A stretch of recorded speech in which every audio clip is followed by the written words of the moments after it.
Tadi ditanya, lebih mungkin mana? Prabowo Ganjar atau Ganjar Prabowo? Iya, yang ilusi yang mana kan Ya. gitu, yang real mana? Ya. Kalau kata Mas Eriko, yang realnya ya harus Ganjarnya. Tapi kalau dari apa tadi dari Pak Prabowo tentu yang realnya dari Pak Prabowo Ganjar wakil. Tapi kalau Ganjar Prabowo ilusi kan begitu aja. Nah, cuma saya ingin menjawab pertama begini, Cak. Yang paling happy sebetulnya Cak siapa gitu? Jawaban saya adalah justru Pak Jokowi sebetulnya. Karena memang Pak Jokowi pernah berstatement kalau memang bisa disatukan itu jauh lebih baik, akan lebih baik. Nah, pertemuan di sawah membajak itu Pak Jokowi hadir di situ dan kemudian Mas Ganjar dengan Pak Prabowo disuruh bertanding di sawah itu. Nah, siapa capresnya? Ya yang menang di sawah itu gitu. Kan sawahnya itu lapangan untuk tandingnya.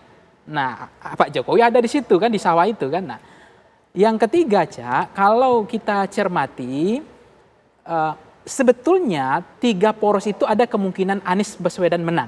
Kan itu yang dicemaskan. Oke. Ada kemungkinan Anies Baswedan menang. Tapi ada juga level confident dari Pak Prabowo atau dari PDIP. Kalau Prabowo Ganjar bersatu, ada kemungkinan menang 1 putaran. Arti lebih mudah. Anies tidak Prabowo Ganjar tidak mendapatkan lawan tanding yang sebanding. Seolah-olah begitu pesannya.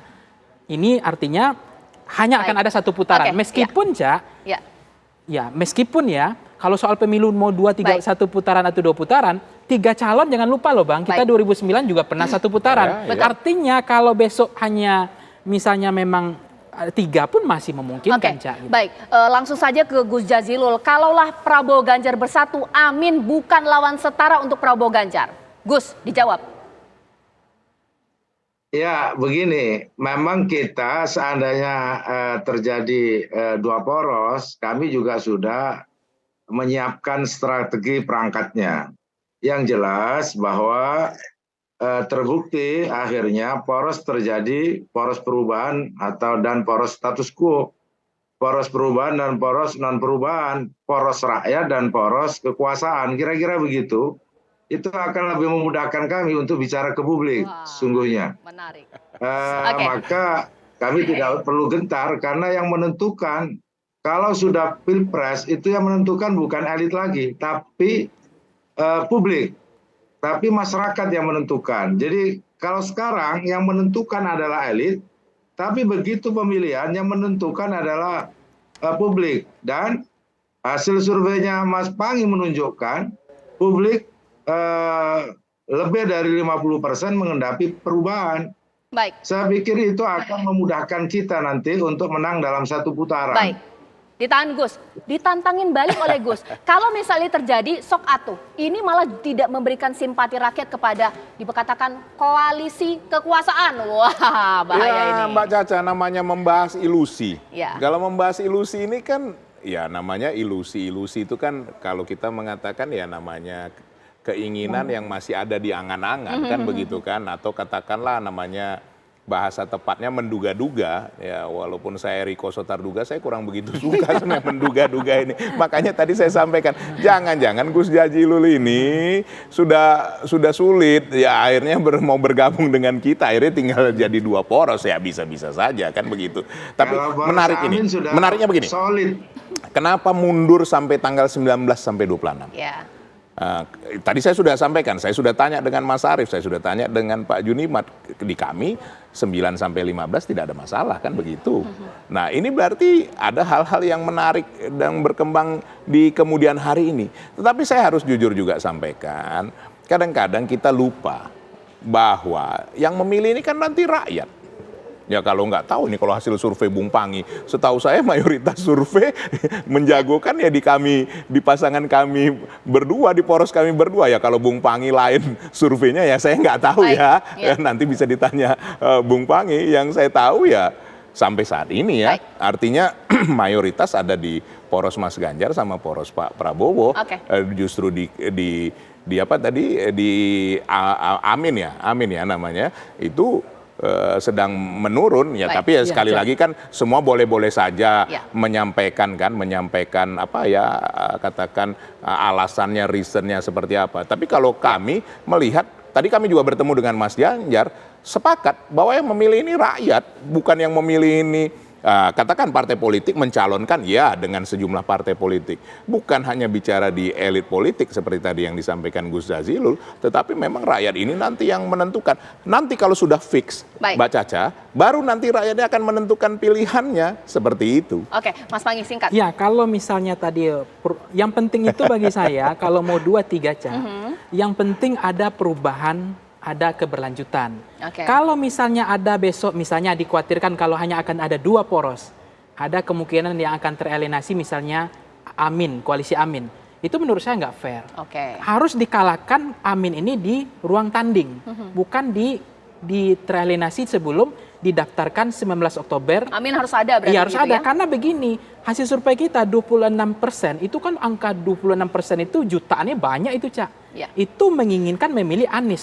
Nah artinya kalau mereka tidak terakomodir, ini kan membuat representasi politik mereka nggak ada. Kalau hanya memilih Ganjar atau Prabowo, ini yang 26% ini mau dikemanakan? Kalau Amin tetap ada, itu Prabowo Ganjar bersatu, rakyat kecewa tidak?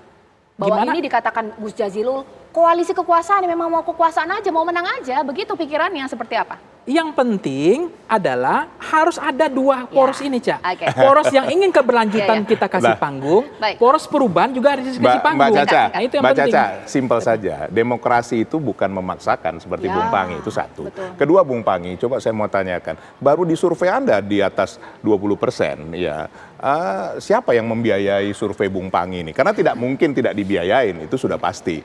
Yang tidak dibiayain hanya surveinya Kompas. Karena Kompas memang membiayai dengan kemampuannya sendiri. Jadi ya nanti Bung Pangi lah yang menjelaskannya. Kan begitu, itu sudah di luar dari ini kan. Jadi artinya namanya demokrasi tidak boleh kita memaksakan. Boleh 3 poros, boleh 4, boleh tinggal 2. Itu semua adalah demokrasi. Hasil survei saya soal poros ya.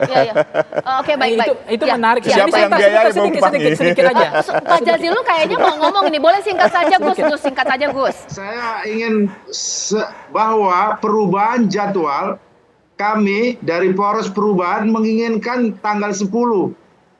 Tapi karena yang lain nggak siap, justru mengundurkan. Jadi jangan dibolak-balik.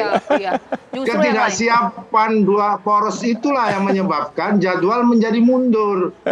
Nah, dari situlah saya tarik kesimpulan bahwa akan ada 2 poros. Justru karena mendelay dan tidak menemukan jalan sehingga bisa jadi deadlock.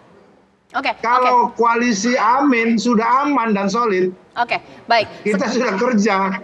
Nanti kita lihat pada saat pendaftaran, Mbak Caca.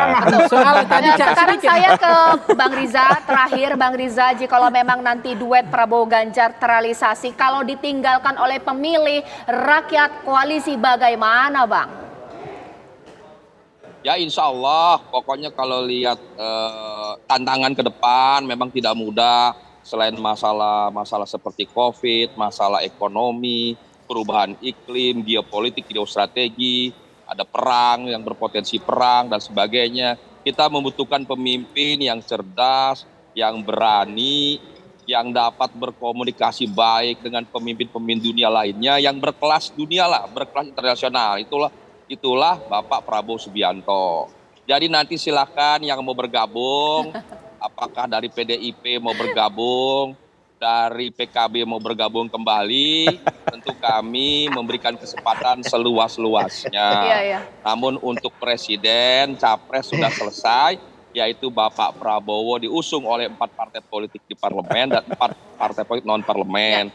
Tentu kalau PDIP, Mas Eriko ingin bergabung, kami dengan senang hati bersama-sama, apalagi PDIP dengan Gerindra, punya chemistry yang baik, begitu juga dengan PKB, kembali ke jalan yang sudah dilalui. Ya, terima kasih Bang Riza, terima kasih Jadi hanya ilusi ya. Terima kasih Bang Eriko, semuanya saling menggoda. Ya udahlah gabung aja semua, begitu ya.